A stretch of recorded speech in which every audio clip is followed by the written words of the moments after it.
Hey guys, Bluff Monkey back again for Sonic Academy, and in today's video I wanted to have a little chat about whether or not it's okay to use presets. Spoiler alert, it's fine. Let's get stuck in.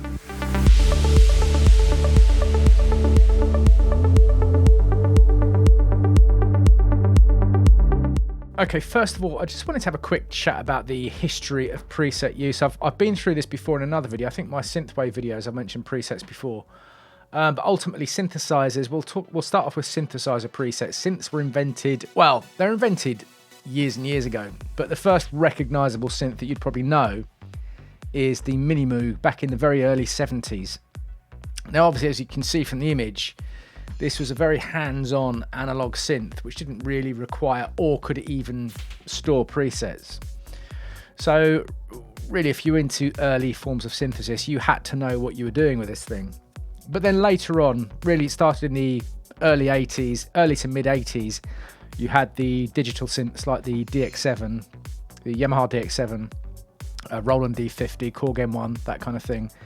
These were big sample synthesis and FM and virtual analog synthesis methods. Very, very deep synth engines compared to a basic analog synth. But the user interface experience on them was horrendous. Most of the time you had rows of buttons and a little screen, and you had to understand what these cryptic parameters were to program the synths. So what happened was lots of people wanted to use them, but they were also relatively expensive. Lots of people wanted to use them, didn't know how to use them. I put my hands up, I was one of them. I had DX7 back in the 80s, they had no idea how to use it. So the idea of presets came about, and there were thousands and thousands of tracks using these synths in the 80s, using presets, recognizable, like completely recognizable, unchanged, and it was fine. And that's really how it came about. You had these very expensive, very hard to learn and hard to use synths, and people going into studios trying to get their songs recorded, and they just didn't want to sit there for 45 minutes trying to figure out how to change a single parameter on a synth. So preset use became rife in the 80s. So do the pros use presets?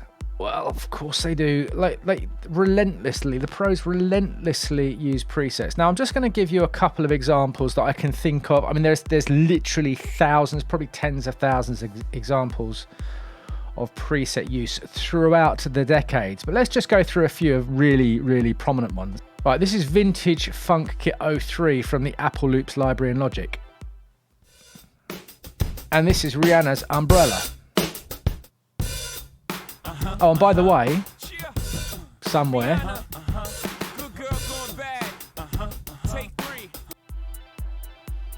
this is a Suzuki Omnichord preset, which is a kind of little toy synth groove box thing from back in the day.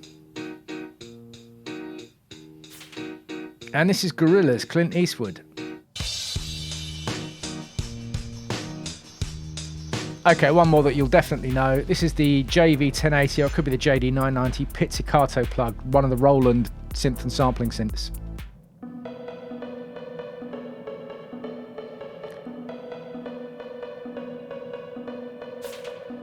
And this is good old Faithless. Now, this particular sound was used all over dance records in the 90s. It was used in Cafe Del Mar.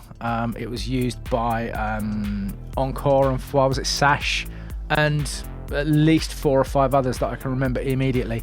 Now, I could keep going through these examples for days and days and days. Now, I've deliberately included not just synth presets, but also loops and like weird presets from that Suzuki Omnichord as well, because the point of this is that really you can use these pre-made or preset sounds from anything. And we'll go on to why it's okay to use these and why I advocate using them a little bit later. But I just wanted to give you some examples of just the absolute rife use of presets by the pros. Now, one other genre of music where preset use is absolutely all over everything you'll hear is in the film and game music industry. There's a couple of sound designers that I know very well, actually. One of them's quite a good friend of mine who provides, I would say, the vast majority of the presets for these guys. And the reason is they're under such a great deal of time pressure that they literally just don't have the time to sit there programming synths all day. So they have to come up with something like 5 or sometimes even 5 or 10 minutes of music a day. Now think about that for a second. 5 or 10 minutes of finished music a day. It's an absurd work rate that these guys have got. So for them, having these sources of inspiration, we'll touch on that a little bit later, is invaluable.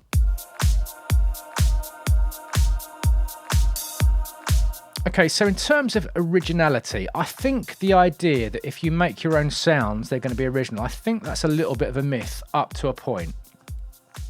So if you can sit there and craft a really nice lead sound with some unusual synthesis and some heavy use of distortion, and then you put your own series of effects on it, it's possible to create some kind of iconic sound for your track. Now that doesn't necessarily mean it hasn't been done before or something very, very similar hasn't been heard before, but it just means you are crafting that particular sound to your track. And I would single out leads as a good example of this kind of sound.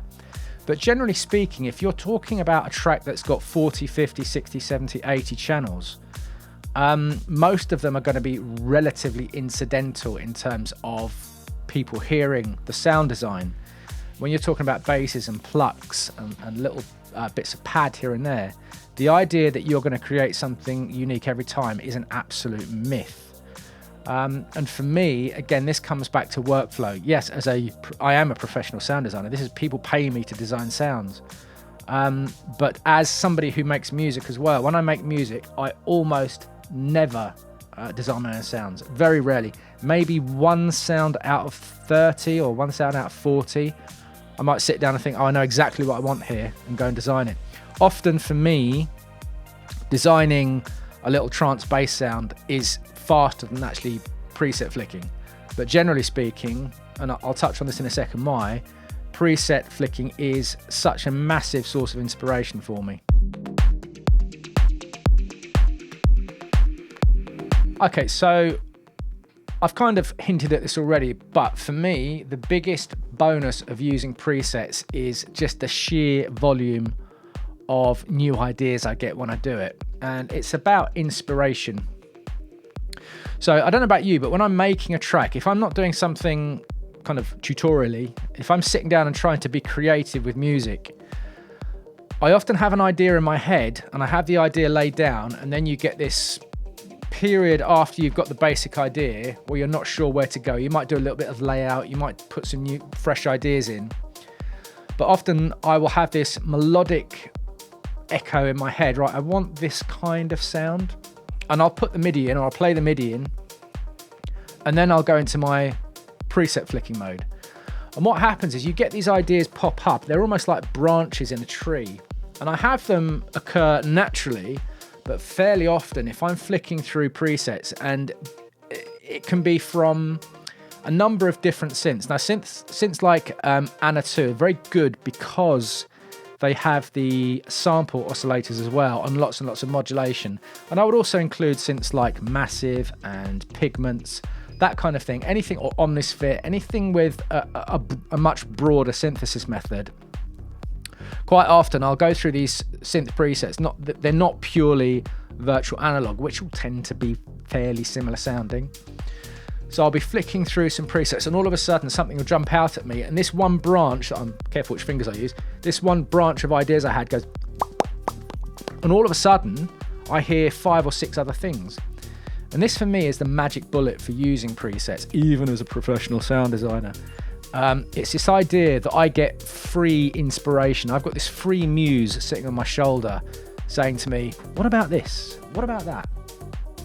And I find that absolutely invaluable when it comes to getting through these little blocks of creativity.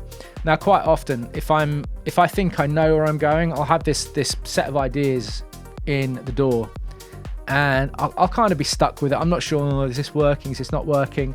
And one preset, something I wouldn't have come up with by myself, even as a professional sound designer. There's thousands and thousands of possible combinations of sound out there, and somebody else has come across this idea, and then that becomes unique to me. So it's somebody else's idea becomes unique to me because I probably wouldn't have come up with it by myself. And that for me is the main absolute killer app for using presets, and why I use them all the time despite knowing how to program the bloody things. So part of the thing I wanted to talk about in the conclusion section of this video is that I think with social media now, social media use, it can get very sniffy about how creative you are. It's like you must create everything from scratch or it's not your own music. It's just absolute bollocks. Just don't listen to it. It's nonsense. Like the biggest and best records from the 80s and 90s, all of them were smothered in presets. So if it's good enough for them, believe me, it's good enough for you and for me.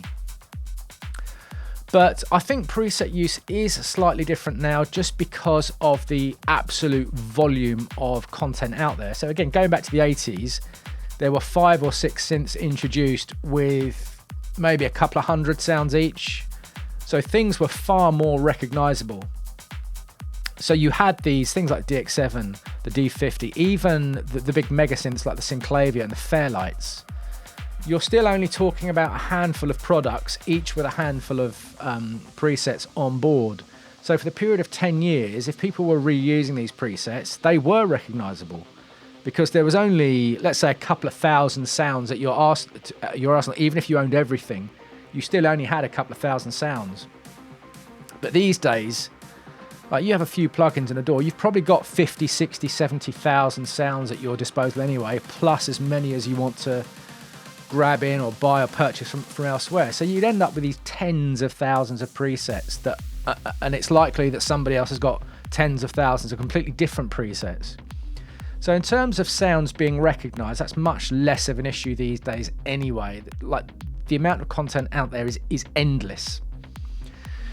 So it's not something you need to be worried about in terms of being recognized. But even if you are recognized, so what? If a sound is right for your track, so what? All right, think about it this way. An orchestra is basically a big pile of presets. A cello sounds like a cello. A violin sounds like a violin. A piano sounds like a piano. So does it really matter that these guys, right, sorry, you didn't remake your cello into something that sounded different, therefore it's not original music. It's nonsense. Nobody thinks about it that way. And I don't think you should either.